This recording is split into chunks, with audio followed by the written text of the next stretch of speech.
केंद्र शासित प्रदेश।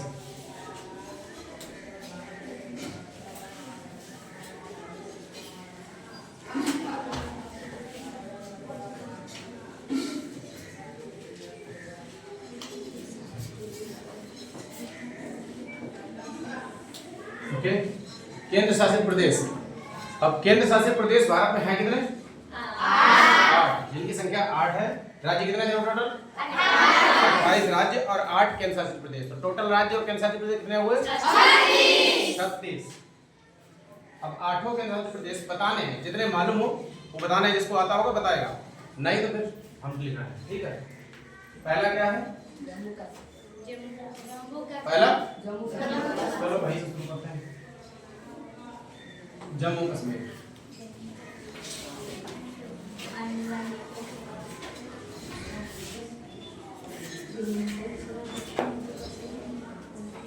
जम्मू कश्मीर। दूसरा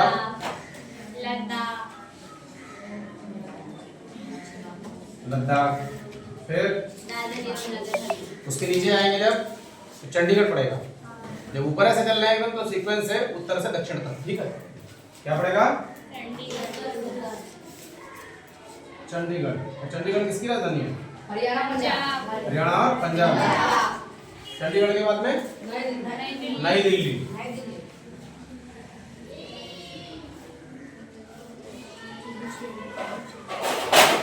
नई दिल्ली से नीचे, नई दिल्ली से नीचे कौन? नई दिल्ली से नीचे कौन है? दादरा एवं नगर हवेली।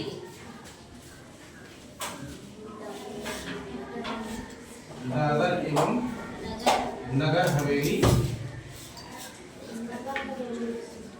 और दमन दीव। दमन एवं दीव। फिर उसके नीचे कौन सा दूसरा?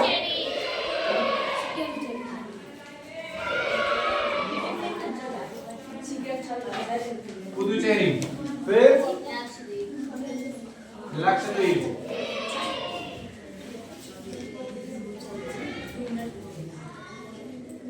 लक्षद्वीप।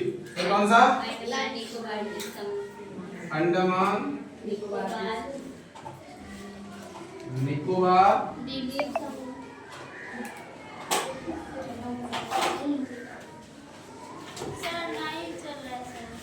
करके दिया गया। चल रहा है सर, चल रहा है।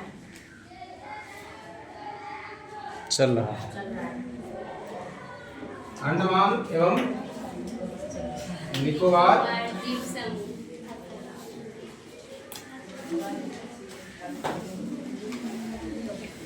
द्वीप समूह। कितने हो गए टोटल? 1 2 3 4 5 6 7 8। ये है केंद्र शासित प्रदेश। इनको केंद्र शासित प्रदेश ही क्यों बोला जाता है? इसका क्या मतलब है ये बताओ। जरूरी तो यही है। केंद्र शासित मतलब इनमें जो इनके प्रदेश के प्रमुख होते हैं, इन राज्यों के जो प्रमुख होते हैं वो केंद्र सरकार के द्वारा नियुक्त किए जाते हैं। उनका अपॉइंटमेंट किसके द्वारा होता है? केंद्र सरकार के द्वारा, जिसको बोलते हैं हम लोग उपराज्यपाल। क्या बोलते हैं? उपराज्यपाल या फिर लेफ्टिनेंट गवर्नर। लेफ्टिनेंट गवर्नर बोलते हैं उसको। समझ आया ना? हाँ। और इनमें से कुछ राज्य ऐसे भी हैं जिनकी अपनी विधानसभाएं हैं। कौन से राज्य ऐसे हैं? कौन से ऐसे हैं? एक और पुदुचेरी। हम बताए हैं कि नहीं? इसकी भी अपनी विधानसभा है। सब बताया है? नहीं बताया? इसकी अपनी विधानसभा है। ऐसे 2 राज्य हैं ये। और एक है दिल्ली, इसकी भी विधानसभा है। दिल्ली में मुख्यमंत्री अलग होता है ना, वही ठीक उसी प्रकार से समझ। तो इन दोनों की, जैसे हमने बताया था कि राष्ट्रपति के चुनाव की बात हुई थी ना। राष्ट्रपति के चुनाव में हमने बताया था कि भाग कौन कौन लेता है, कौन कौन भाग लेता है इसमें राष्ट्रपति के चुनाव में, मालूम है? रोशनी बताओ।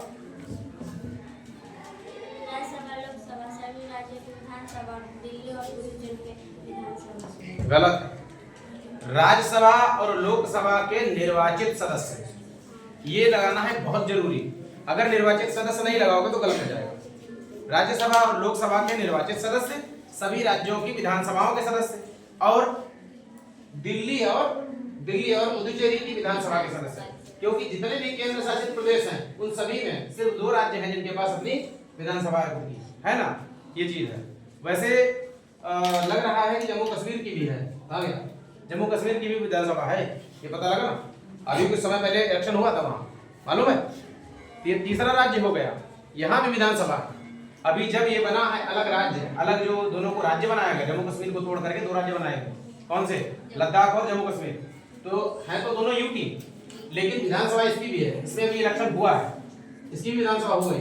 तो इसके बाद में अभी कोई भी नजदीक में इलेक्शन राष्ट्रपति का नहीं हुआ है, जो कि इसके सदस्यों को उसमें शामिल किया जाता, समझ आया ना। तो इसलिए ये न्यूली फॉर्म्ड केंद्र शासित प्रदेश में न्यूली फॉर्म यानी नया बना हुआ विधानसभा है। आए बात समझ, ये चीज लो। बाकी इनमें जो है केंद्र के द्वारा नियुक्त लेफ्टिनेंट गवर्नर भी होता है, पुदुचेरी में भी यही होता है, लक्षद्वीप में भी यही होता है, अंडमान निकोबार में भी यही, समझ आया ना, ये चीज है। इनका सबका शासन केंद्र अपने आप संभालता है, समझ आया ना। वो उनका प्रतिनिधि एक तरीके से होता है, केंद्र का प्रतिनिधि होता है केंद्र शासित राज्यों में, केंद्र सरकार का प्रतिनिधि, ठीक है। और चंडीगढ़ का भी यही हाल। अब इसमें 2 ऐसे राज्य हैं हमारे पास जो कि महासागर यानी द्वीप समूह हैं, 2 ऐसे हैं जो द्वीप समूह हैं। एक हो गया उसमें लक्षद्वीप और एक हो गया अंडमान निकोबार। लक्षद्वीप किस सागर में पड़ता है ये बताओ, लक्षद्वीप किसमें है, अरब सागर में। और अंडमान निकोबार बंगाल की खाड़ी में, ये तो है बंगाल की खाड़ी।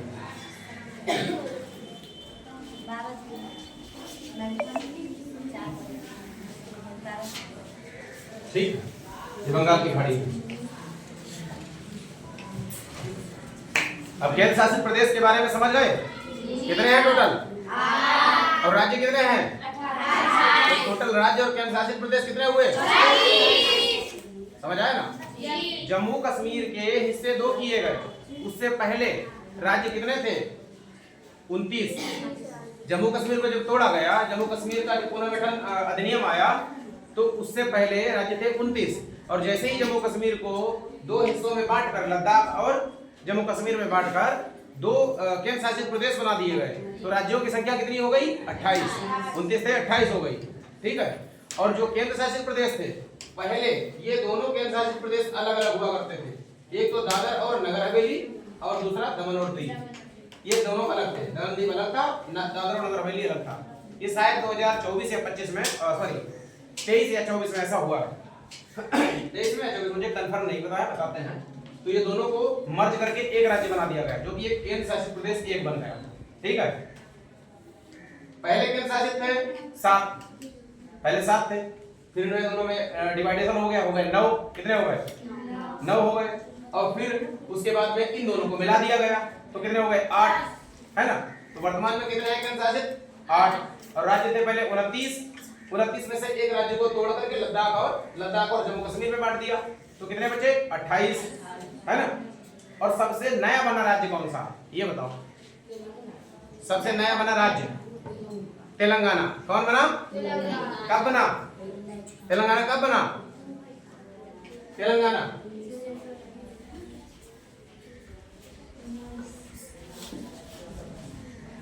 नया बना राज्य, कौन सा बना, तेलंगाना। और तेलंगाना कभी बना, कब बना, 2 जून 2014।